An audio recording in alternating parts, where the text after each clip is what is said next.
Hi all അസ്സലാമു അലൈക്കും welcome back to Shibili T K vlogs. അപ്പോൾ ഇന്നത് എൻ്റെ ഓത്ത് നിസ്കാരമൊക്കെ കഴിഞ്ഞിട്ട് ഞാൻ രാവിലെ തന്നെ അടുക്കളയിലോട്ട് എത്തിയിട്ട് അപ്പോൾ ഈ പുട്ടും പിന്നെ കടലക്കറി ഉണ്ടാക്കാതെ അതിൻ്റെ കൂടെ തന്നെ പുട്ടും അതുപോലെ തന്നെ പിന്നെ മാങ്ങി നല്ല ടേസ്റ്റാണ്, നല്ല കോമ്പിനേഷനാണെന്നൊക്കെ പറഞ്ഞേക്കണം കേട്ടോ.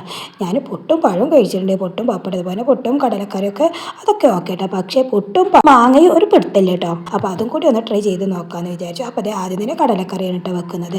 പിന്നെ ചുവന്ന കടലിലെ അതാണ്, പിന്നെ അതിലേക്കൊരു തക്കാളിയും അതുപോലെ തന്നെ ഒരു പൊട്ടാറ്റോയും ഒരു വലിയ ഉള്ളി 2 പച്ചമുളകും അത്യാവശ്യത്തിന് മഞ്ഞൾപ്പൊടി മുളക് പൊടിയും അതുപോലെ തന്നെ മല്ലിപ്പൊടിയും ഒരിത്തിരി ചിക്കൻ മസാലയും പിന്നെ ഒരിത്തിരി ഉപ്പും അത്യാവശ്യത്തിന് വെള്ളം ഒഴിച്ചുകൊണ്ട് ഒരു കറി വെക്കണേ. അതിൻ്റെ കൂടെ തന്നെ 2 ഏലക്കായും ഇട്ടു കേട്ടോ. അതൊക്കെ റെഡി ആയപ്പോഴേക്കത് നമ്മളെ പൊട്ടിലുള്ള വെള്ളം തിളച്ച് മറിയുന്നുണ്ടായിരുന്നു കേട്ടോ. അപ്പോൾ ഞാൻ ഒരു ഇത്തിരി ഉപ്പിട്ടുണ്ടായിരുന്നു പൊട്ടിലുള്ള വെള്ളം വെച്ചിരുന്നത്. അതെ, അപ്പോൾ ഞാൻ കുറച്ച് പച്ചരി പൊടിച്ച പൊടി ഉണ്ടല്ലോ അതെടുത്തിരുന്നു കേട്ടോ. അപ്പോൾ ഞാൻ അതിലേക്ക് തിളച്ച വെള്ളം ഒഴിച്ച് കൊടുത്ത് സ്പൂൺ കൊണ്ടാണ്ട് ഇളക്കി വെച്ചു കേട്ടോ. പിന്നെ അത് അതിനുള്ള തേങ്ങ ചിരണ്ടാണേ. പൊട്ടിലേക്കുള്ള തേങ്ങ ചിരകിയപ്പോഴേക്കും അതേ പിന്നെ പൊട്ടിലേക്കുള്ള വെള്ളം തിളച്ച് മറിയുന്നുണ്ടായിരുന്നു കേട്ടോ. അപ്പോൾ പിന്നെ പുട്ട് റെഡിയാക്കുകയാണേ. അങ്ങനത്തെ ഫസ്റ്റ് കുറ്റി പുട്ട് അങ്ങോട്ടാണ്ട് വെച്ച് കൊടുത്തു കേട്ടോ. പിന്നെ ബാക്കിയുള്ള തേങ്ങ ഉണ്ടല്ലോ ചിരകാൻ, അതും കൂടി ഒന്ന് ചിരകിയെടുത്തു. അപ്പോൾ ഇന്ന് നമ്മുടെ ഷിബിലിമോൻക്കും ഫിനിമോൾക്കും പിന്നെ മദ്രസ ഒന്നും ഇല്ല കേട്ടോ. അങ്ങനെ ഞാൻ പുട്ട് അടുപ്പത്തോണ്ട് വെച്ചുകൊണ്ട് പിന്നെ ഒന്ന് അടിച്ചു തരാമെന്ന് വെച്ചിട്ട് മുറ്റത്തേക്ക് ഇറങ്ങി. പുട്ടൊക്കെ ആകുമ്പോൾ എന്താണെന്ന് അറിയാം, അത് അവിടെ അടുപ്പത്തിട്ടുണ്ട് നമുക്ക് വേറെ പണികളൊക്കെ നടക്കൂലേ. ദോശയൊക്കെ ആണെന്നുണ്ടെങ്കിൽ അതിൻ്റെ കൂടെ നിൽക്കുക തന്നെ വേണ്ടേ. അങ്ങനെ മുറ്റടിച്ച് വാരി കഴിഞ്ഞപ്പോഴേക്കും അത് പുട്ട് റെഡി ആയിട്ടുണ്ടായിരുന്നു. പിന്നെ കടലക്കറി വേവാൻ വേണ്ടി വെച്ചിരുന്നില്ല, അതും വിസിലടിച്ചു. എന്നാൽ പിന്നെ ഇനി ഒന്നും വെയിറ്റ് ചെയ്യാനുള്ള പുട്ട് റെഡി ആയിട്ടുണ്ട്. അപ്പോൾ പിന്നെ അത് ഫസ്റ്റ് കുട്ടിയത് പുട്ടാണ്ട് എടുത്തുട്ടോ. അപ്പോൾ അത് രണ്ടാമത്തെ കഷ്ണം ഒന്ന് ചെറുതായി ഒന്ന് ഉടഞ്ഞു കേട്ടോ. എന്നാലും കുഴപ്പമില്ല, നമ്മൾക്ക് തിന്നാനുള്ളതല്ലേ. അങ്ങനത്തെ രണ്ടാമത്തെ കുറ്റിക്കുള്ള റെഡിയാക്കുകയാണേ. ഞാൻ പുട്ട് ഉണ്ടാക്കാൻ വേണ്ടിയിട്ട് പുട്ടിനുള്ള പൊടിയൊന്നും വാങ്ങാറില്ല കേട്ടോ. കാരണം എന്താണെന്ന് വെച്ചാൽ ഇങ്ങനെ തന്നെ ഉണ്ടാക്കിയിട്ടുണ്ടെന്നുണ്ടെങ്കിൽ നല്ല മഴ ഉണ്ടാവും കേട്ടോ. തിളച്ച വെള്ളം ആയാൽ മതി. പിന്നെ അത് ആദ്യം ഒന്ന് സ്പൂൺ കൊണ്ട് ഇങ്ങനെ ഇളക്കി കൊടുത്തതിന് ശേഷം ചൂടൊന്ന് പോയതിൻ്റെ ശേഷം കൈ കൊണ്ട് ഇങ്ങനെ ഉതിർത്തി കൊടുത്താൽ മതി കേട്ടോ. എന്നാൽ തന്നെ നല്ല സോഫ്റ്റ് പൊടിയായി തന്നെ മാറും കേട്ടോ. പിന്നെ പൊട്ടും തന്നെ നല്ല സോഫ്റ്റ് ഉണ്ടാവും. പിന്നെ അത് അങ്ങോട്ട് വെച്ച് കൊടുത്തിട്ട് കുറച്ച് പാത്രം ഉണ്ടായിരുന്നു കേട്ടോ. അപ്പോൾ അതൊന്ന് ആ സ്പോട്ടിൽ തന്നെ കഴുകി വെക്കാം കേട്ടോ.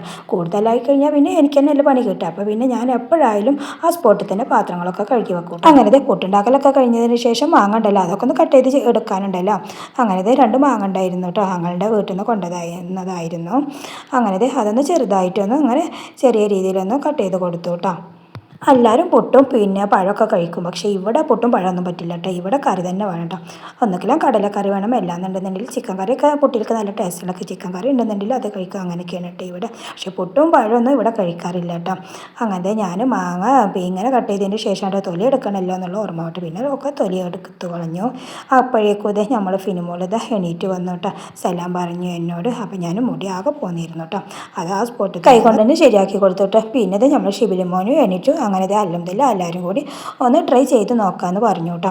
അപ്പോൾ ഫിനിമോൾക്കാണെന്നുണ്ടെന്നുണ്ടെങ്കിൽ എന്ത് കറിയാണ് എന്നുണ്ടെന്നുണ്ടെങ്കിൽ അവൾക്ക് കറി നല്ലോണം വേണം കേട്ടോ. അപ്പോൾ അവൾ പറഞ്ഞു എനിക്ക് കടലക്കറി മതി എന്ന് പറഞ്ഞിട്ട്. അപ്പോൾ ഞാനും ഷിബിലിമോനും കൂടി പിന്നെ പുട്ടും മാങ്ങയും കൂടി ഒന്ന് ടേസ്റ്റ് ചെയ്ത് നോക്കാൻ കേട്ടോ.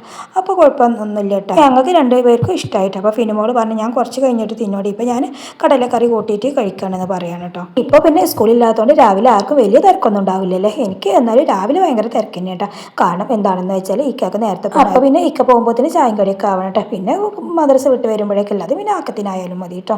അങ്ങനത്തെ ചായ കുടിയൊക്കെ കഴിഞ്ഞ് പാത്രം കഴുകലൊക്കെ കഴിഞ്ഞ് അടുക്കള ക്ലീൻ ആക്കണേ.